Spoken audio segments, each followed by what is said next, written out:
কলকাতা পুলিশের নতুন কমিশনার মনোজ ভার্মা, বিনীত গোয়েল গেলেন এডিজি এসটিএফ পদে, জাভেদ শামীম হলেন এডিজি আইন শৃঙ্খলা, জ্ঞানবাজ সিংকে পাঠানো হলো এডিজি আইবি পদে, দীপক সরকার হলেন কলকাতা পুলিশের নতুন ডিসি নর্থ, অভিষেক গুপ্তাকে পাঠানো হলো সেকেন্ড ব্যাটালিয়নে। আপনাদের মনে থাকবে গতকাল রাতেই মুখ্যমন্ত্রী মমতা বন্দ্যোপাধ্যায় তিনি জানান জুনিয়র চিকিৎসকদের দাবি মেনে বিনীত গোয়েলকে পুলিশ কমিশনারের পদ থেকে সরানোর সিদ্ধান্ত হয়েছে এবং আজ এবং 4টের মধ্যেই নতুন সিপি কে হবে তা জানা যাবে। তার আগেই আমরা দেখলাম নাম সামনে আসলো কলকাতা পুলিশের নতুন কমিশনার মনোজ ভার্মা। কথা বলবো, পিয়ালি মিত্র রয়েছেন আমাদের সঙ্গে টেলিফোনে। প্রতিনিধি পিয়ালি, আসলে দেখো, যে নামগুলো গতকাল থেকে চর্চার মধ্যে ছিল, মুখ্যমন্ত্রী মমতা বন্দ্যোপাধ্যায় যখন গতকালকেই ঘোষণা করেছিলেন, তার মধ্যে কিন্তু এই মনোজ ভার্মা, তার সঙ্গে সঙ্গে আরো কয়েকটা জাভেদ শামীম, এরকম বেশ কিছু নাম ঘোরাফেরা করছিল।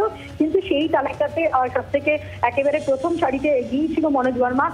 1998 ব্যাচের আইপিএস অফিসার। তিনি একাধিক একেবারে গুরুত্বপূর্ণ যে সমস্ত পদ তিনি সামলেছেন। ব্যারাকপুরে যখন বিভিন্ন সময় গোলমালের ঘটনা, তিনি ব্যারাকপুরের সিপি ছিলেন। বর্তমানে তিনি এডিজি ল অ্যান্ড অর্ডার পদে ছিলেন এবং বিভিন্ন জায়গায় যখন আইন শৃঙ্খলা জনিত সমস্যা হয় তখন তাকে পাঠানো হতো। এবং সর্বোপরি জঙ্গলমহলে যখন একেবারে মাওবাদীদের যে টার্মল যখন চলছিল, মাওবাদী অধিক সূত্র ছিল, সেই সময় তিনি একটা লম্বা টাইম তিনি সেখানে দায়িত্ব সামলেছিলেন এবং পুলিশ বাহিনীর মধ্যে বিশেষ করে আইপিএস মহলের মধ্যে বা প্রশাসনিক মহলে তিনি ট্রাবল শুটার হিসেবে একেবারে পরিচিত। মানে যে কোনো সমস্যার সমাধানের ক্ষেত্রে কিন্তু যে সমস্ত আইপিএস অফিসারদের নাম নেওয়া হয় সেক্ষেত্রে দাঁড়িয়ে কিন্তু মনোজ ভার্মা অত্যন্ত একটি গুরুত্বপূর্ণ নাম। ফলে বিনীত গোয়েল তাকে নতুন দায়িত্ব দেওয়া হয়েছে। তিনি এর আগে কলকাতা পুলিশের কমিশনার হওয়ার আগে তিনি এডিজি এসটিএফ পদে ছিলেন এবং তিনি সেই পদে ছিলেন, এডিজি এসটিএফ হলেন এবং নতুন পুলিশ কমিশনার হলেন মনোজ কুমার ভার্মা। 1998 ব্যাচের এই অফিসার, যাকে যিনি এর আগে যেটা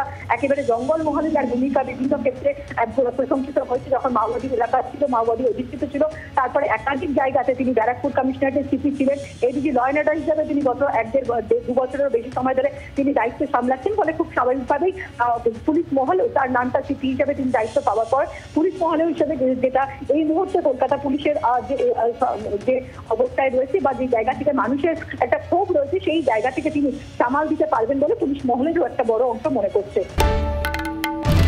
বাংলার আওয়াজ, বাঙালির আবেগ, জি 24 ঘন্টা।